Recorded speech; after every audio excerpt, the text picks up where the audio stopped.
Senator Sharon Keogan. Thank you. I also want to be associated with the comments to Ambassador Corrales here this morning on Italian Day.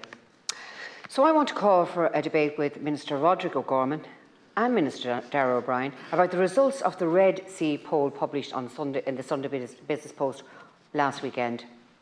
It's Thursday. Not one member in this House has actually discussed this issue this week. We need to do a better job at housing refugees and asylum seekers. It's the elephant in the room that no one in Leinster House bubble wants to talk about. 75% of people believe that Ireland is taking in too many refugees after the arrival of almost 100,000 people in the space of a year. Concern regarding asylum seekers in their area is highest among younger cohorts, lower social grades and among Sinn Féin supporters and independent voters. I'm sure this is something that many in this chamber are aware of.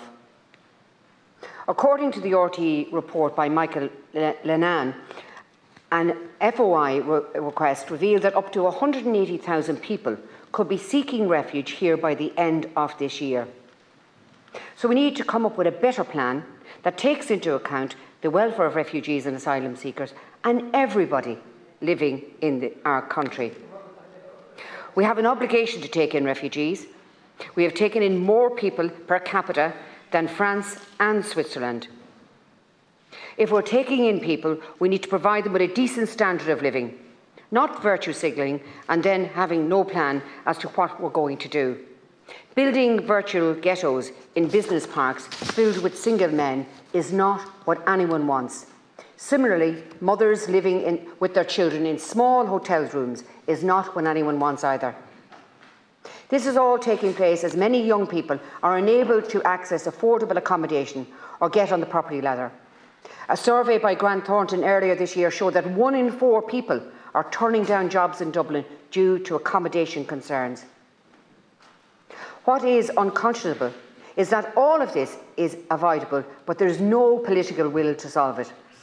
A lot of the accommodation owned by REITs, the Real Estate Investment Trust, are deliberately being left empty. Planning permissions for homes have been granted by councils nationwide, but they're not being built on, so as to artificially increase housing and rental prices.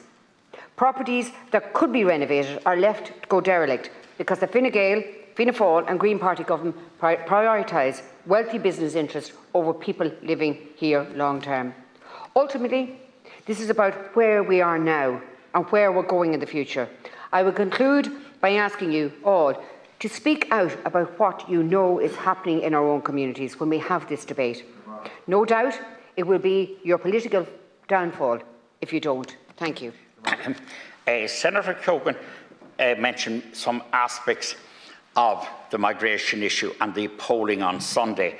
I don't have to tell Senator Keogan, as an experienced political operator, that you have to take some of this polling with a pinch of salt, if you like, or you have to take it in context, and often more probing questions are not asked. But yet, it does pose relevant points, as you say. Your basic point about information of the public, the Taoiseach is committed and has committed himself to try to improve that with Minister O'Gorman, how we can inform our people better and how we can speed up the provision of more accommodation and all of that. So those kind of practical responses that you suggest are important. And you are correct that it's an ongoing issue. Now, I do have to make the point, and you won't dispute this, I know, that every one of us in this House have a moral responsibility to show leadership in this area. I've been confronted with it a number of times at home myself, and I'm happy and proud to say that I did the right thing. And I know that Senator Keogan and everyone else here would do the same, but it should be done. There can be no ambiguity. We don't forget Ellis Island. We don't forget the coffin ships. We don't forget the no dogs, no Irish. We don't forget the history of immigration in this country, the way that we were social outcasts abroad, that we went off in disease, famine ships. That 1 million people died in the Irish famine, and subsequent to the Irish famine and around it, 1 million people were forced to emigrate. And that's a shocking statistic. And also we are all, some of us, or even aligned to the Christian Democratic Party, but whatever we're aligned to, we are Christians by and large, and we know what the Sermon on the Mount says, and we know what the doctrine of Christ says in these areas.